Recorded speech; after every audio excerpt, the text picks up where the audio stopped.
Hello students, कैसे हैं आप सब लोग। आज हम क्लास 11th के मैथ्स के स्ट्रेट लाइन चैप्टर की मिसलेनियस एक्सरसाइज का क्वेश्चन नंबर 6 सॉल्व करेंगे। तो चलिए शुरू करते हैं। Find the equation of a line drawn perpendicular to this line through the points where it meets the y axis. इस क्वेश्चन में हमें इक्वेशन ऑफ लाइन फाइंड करनी है जो इस लाइन के परपेंडिकुलर है and passes through the points where it meets the y-axis। तो चलिए शुरू करते हैं।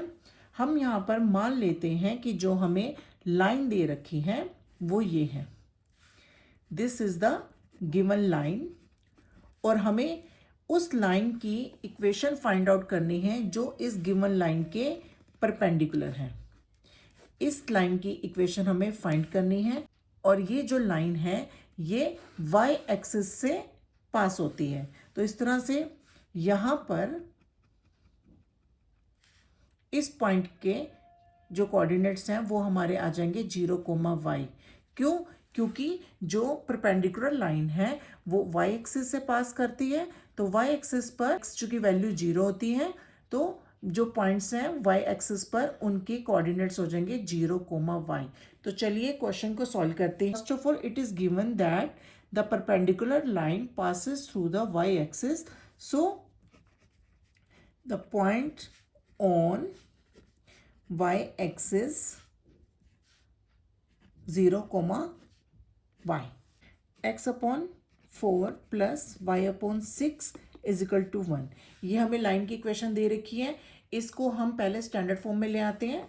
4 और 6 का एलसीएम 12 होगा, 4 3 द 12 प्लस 6 2 द 12, तो उससे हमारी 3x plus 2y is equal to 12 हमारे पास गिवन लाइन की इक्वेशन आ जाएगी स्टैंडर्ड फॉर्म में। अब हम इस इक्वेशन को y is equal to mx plus c की फॉर्म में लेकर आएंगे, तो हमारा आ जाएगा 2y is equal to minus 3x plus 12 and y is equal to आ जाएगा minus 3x upon 2 plus 12 upon 2, तो y इज इक्वल टू आ जाएगा माइनस 3x अपॉन 2 प्लस 12 से 2 कट हो जाएगा तो 6 आ जाएगा। तो इस तरह से y is equal to minus 3x upon 2 plus 6 आ गया। अब हम क्या करेंगे, इन दोनों को कंपेयर करेंगे। तो यहाँ से हमारा इस इक्वेशन का, इस लाइन का स्लोप आ जाएगा, यहाँ से हमारा इस लाइन का स्लोप निकल जाएगा, तो m इज इक्वल टू आ जाएगा हमारा माइनस 3 अपॉन 2। तो इस तरह से हमारे पास गिवन लाइन का स्लोप आ गया। अब इस स्लोप की मदद से हम परपेंडिकुलर लाइन का स्लोप निकाल लेंगे एंड स्लोप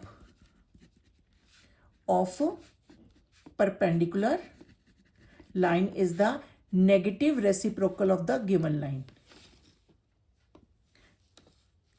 तो परपेंडिकुलर लाइन का स्लोप हो जाएगा -1 अपॉन -3 अपॉन 2, तो इसको माइनस से माइनस कट हो जाएगा, तो इस तरह से आ जाएगा 3 नीचे रहेगा 2 ऊपर आ जाएगा। तो इस तरह से जो परपेंडिकुलर लाइन है उसका स्लोप 2 अपॉन 3 आ जाएगा। अब हमारे पास परपेंडिकुलर लाइन का जो स्लोप है m is equal to 2 upon 3 है, और हमें यह भी पता है कि जो परपेंडिकुलर लाइन है वो y एक्सिस से पास होती है। पॉइंट्स ऑन y एक्सिस 0, है, तो इन पॉइंट्स को हम दी हुई इक्वेशन में पुट कर देंगे, तो हमारे पास y की वैल्यू आ जाएगी 3x plus 2y is equal to 12। इसमें हम इन पॉइंट्स को पुट कर देते हैं, तो 3 into 0 plus 2 into y is equal to 12, 3 into 0 0 plus 2y is equal to 12।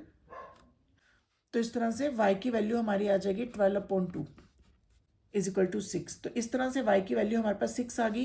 तो पॉइंट्स ऑन y एक्सिस जो है हमारे 0, 6 आ जाएंगे। अब हम पॉइंट्स लॉ फॉर्म का यूज करके जो परपेंडिकुलर लाइन है उसकी इक्वेशन फाइंड आउट कर लेंगे। Equation of perpendicular line is y minus y not is equal to m into x minus x not. y minus y not की value जो है 6, वाई नॉट की जगह हम 6 पुट कर देंगे, y minus 6 is equal to m। Slope जो है हमारा 2/3 है into x minus x not की जगह 0 रखेंगे। तो आगे इसको सिंप्लीफाई कर लेते हैं। 3 into y minus 6 is equal to 2 into x minus 0। 3 into y 3y minus 3 6 the 18 is equal to 2x। तो यहाँ पर लेफ्ट हैंड साइड वैल्यू को राइट हैंड साइड ले जाएंगे तो हमारा आ जाएगा 2x minus 3y plus 18 is equal to 0। इस तरह से ये हमारी परपेंडिकुलर लाइन की इक्वेशन आ जाएगी। This is the equation of a line which is perpendicular to the given line that passes through the y-axis.